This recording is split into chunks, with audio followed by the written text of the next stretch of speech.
Why I am saying this is, the devil knows that how it is the time for your breakthrough. ഇങ്ങോട്ട് വന്നിരുന്നു, ഇവിടെ ഫ്രണ്ടിൽ വന്നിരിക്കുന്ന സ്ഥലമുണ്ട്. പിശാചിനെ അറിയാം നിങ്ങൾക്ക് അനുഗ്രഹം കിട്ടാൻ പോവുകയാണെന്ന് പറഞ്ഞു, മനസ്സിലായോ? Praise the Lord.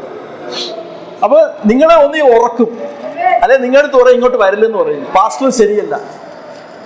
ഇവിടെ ഒന്ന് വചനം കേട്ടാൽ നിങ്ങൾക്ക് വിടുതലാണ്. നിങ്ങൾ വീട്ടിലിരുന്ന് വായിച്ചുകൊണ്ടിരിക്കുന്നു, you are reading Bible but you are not understanding. വായിച്ചിട്ടും നിങ്ങൾക്ക് മനസ്സിലാകുന്നില്ല. കാര്യം എന്ത്? അത് 31 വായിച്ച് കണ്ണു തുറന്നപ്പോൾ വചനം തിരിച്ചറിഞ്ഞു. അപ്പൊ ഇവിടെ എന്താ ആൾക്കാർക്ക് വിടുതൽ കിട്ടാത്ത? എന്താ? കണ്ണടഞ്ഞിരിക്കുക. ബൈബിള് വായിക്കുന്നുണ്ട്, അകത്തെ കണ്ണ് അടഞ്ഞുകൊണ്ടിരിക്കുകയാണ്. അത് 45 വയറ് തിരുവെഴുത്തുകളെ തിരിച്ചറിയേണ്ടതിന്, in order to understand the biblical verses, he opened the understanding. തിരുവെഴുത്തുകളെ തിരിച്ചറിയേണ്ടത് എന്താണ്? ബുദ്ധിയെ തുറന്നു. ബുദ്ധി തുറക്കാത്തതുകൊണ്ട് 10 തവണ 100 തവണ വായിച്ചിട്ടും ഇത് എനിക്കുള്ള വചനമാണെന്ന് തിരിച്ചറിയുന്നില്ല. ഈ ബൈബിൾ ഉണ്ടല്ല, ബൈബിള് നിമിത്തമാണ് ഞാൻ അനുഗ്രഹം പ്രാപിച്ചത്. I was blessed because of this Bible. If you see any goodness in me, it is because of this Bible. എന്നിൽ എന്തെങ്കിലും ഒരു നന്മ കാണുകയാണെങ്കിൽ അത് ഈ ബൈബിൾ നിമിത്തമാണ്. എത്ര പേർക്ക് മനസ്സിലായി? But you have to obey the word of God. You have to deny yourself. നിങ്ങളെ തന്നെ ത്യജിക്കണം. If you deny, you will never say complaint. നിങ്ങളെ തന്നെ ത്യജിക്കുകയാണെങ്കിൽ പാസ്റ്റർ അത് ശരിയായില്ല എന്ന് പറയത്തില്ല. എന്താ അങ്ങനെ പറയുന്നത്? ശരി, there is a testimony also. ഞാൻ മറന്നുപോയി. You have a testimony. Come on. സാക്ഷ്യം ഉണ്ടെന്ന് പറഞ്ഞില്ലേ? Praise the Lord.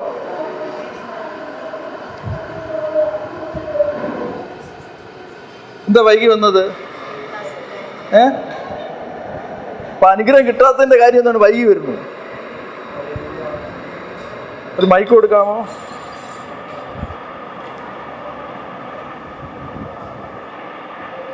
Praise the Lord. പറഞ്ഞോളെ. മലയാളത്തിൽ പറയുമ്പോൾ ഞാൻ ഇംഗ്ലീഷിലും കൂടെ പറയാം.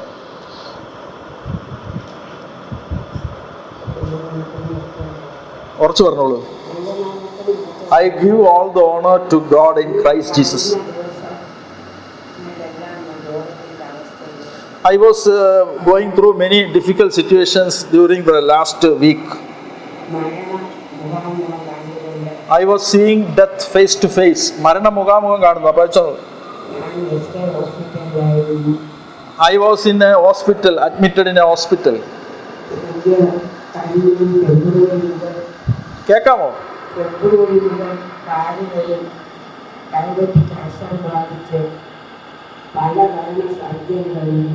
I was having some pain in the leg due to diabetes.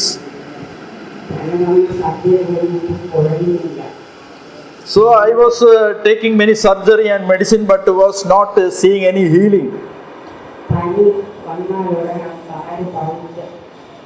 So very often I have the pus in the leg and also I feel sick.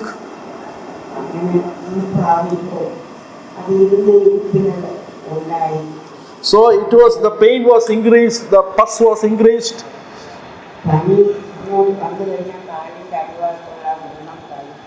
So I will not be able to walk because of much pain.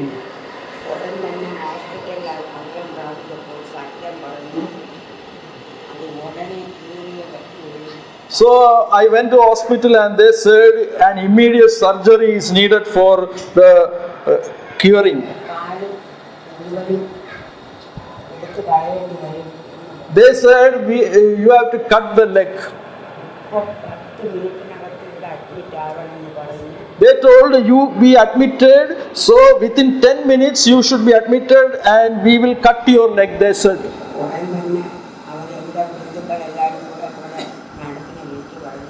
So the hospital authorities called all the relatives and said that this woman, we are going to cut the leg.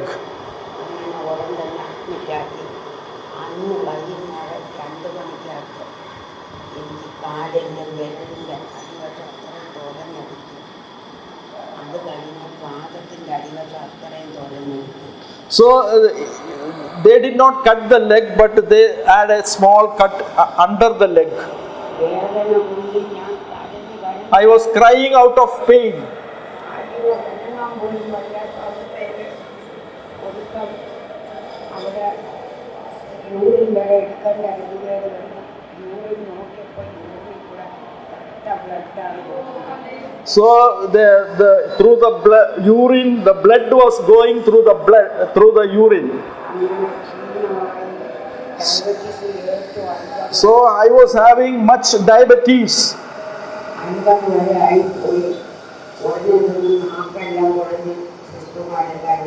So I was not able to speak and I was almost tired.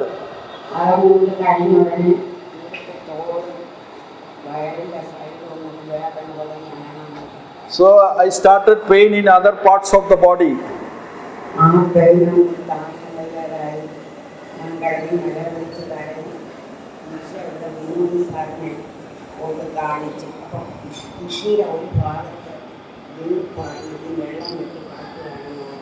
So the doctor said urgent medicine and operation is needed for a recovery.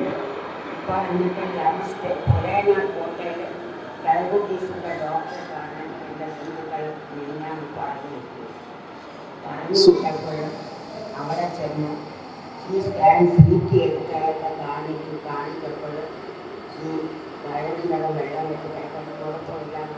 so they told me to go to the other place where there more treatment is for the diabetes, and they said there is some water in the stomach.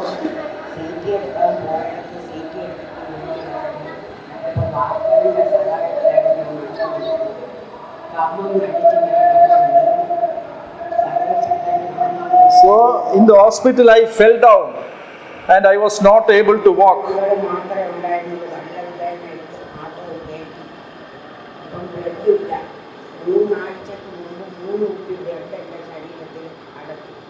So all the blood was lost and I was not able to walk.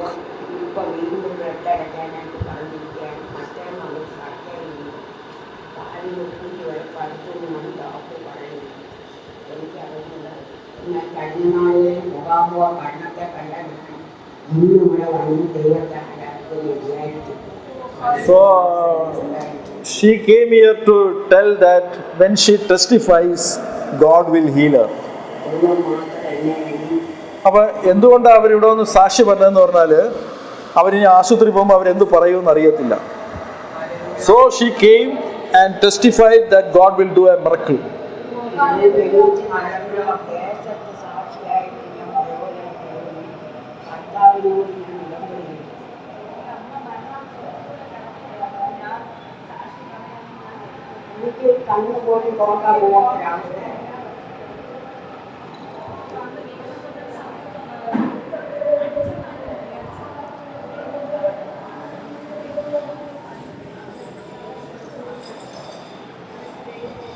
Praise the Lord. Praise the Lord. അപ്പോൾ എന്തുകൊണ്ടാണ് ഇവിടെ anti വന്ന് ഇവിടെ സാക്ഷി പറഞ്ഞതെന്ന് പറഞ്ഞാൽ അടുത്ത ദിവസം അവർ ആശുപത്രിയിലേക്ക് പോവുകയാണ്. അപ്പോൾ ഇവിടെ ഒന്ന് സാക്ഷി പറഞ്ഞ ഒരു ധൈര്യത്തിൽ അതുകൊണ്ട് ദൈവം ഒരു വിടുതലായിരിക്കും. Surely you will walk boldly with your legs. നിങ്ങൾ ധൈര്യമായിട്ട് നിങ്ങളുടെ രണ്ട് കാലിൽ നിങ്ങൾ നടക്കും. അപ്പോൾ നിങ്ങൾ ധൈര്യമായിട്ട് പോയിക്കോട്ടെ. യേശു നിങ്ങളെ സൗഖ്യമാക്കി. God has healed you immediately. God has healed you instantly. ഇപ്പോൾ തന്നെ ദൈവം നിങ്ങളെ സൗഖ്യമാക്കിയിരിക്കുകയാണ് കേട്ടോ. ഇപ്പോൾ തന്നെ സർജറി ഇല്ലാതെ നിങ്ങളെ സൗഖ്യമാക്കിയിരിക്കുകയാണ്. Praise the Lord. എത്ര പേർക്ക് മനസ്സിലായി? അപ്പൊ ഇവിടെ പറഞ്ഞ വചനങ്ങളൊക്കെ വല്ലതും പിടികിട്ടിയാ? ചിലവർക്ക് എന്താ അനുഗ്രഹം കിട്ടാതിരിക്കുന്നത്? പള്ളി വരുന്നു, they are going to church for many years but not seeing any blessing. അനുഗ്രഹം ഒന്നും കിട്ടുന്നില്ല. Some people are thinking of changing the church. ആലയം മാറിക്കഴിഞ്ഞാൽ വല്ല അനുഗ്രഹം കിട്ടുമെന്ന് ചിന്തിച്ചിരിക്കുന്ന ആൾക്കാരുണ്ട്. Everywhere it is the same Jesus. എവിടെ പോയാലും അവിടെ ഒരേ യേശു തന്നെയാണ്.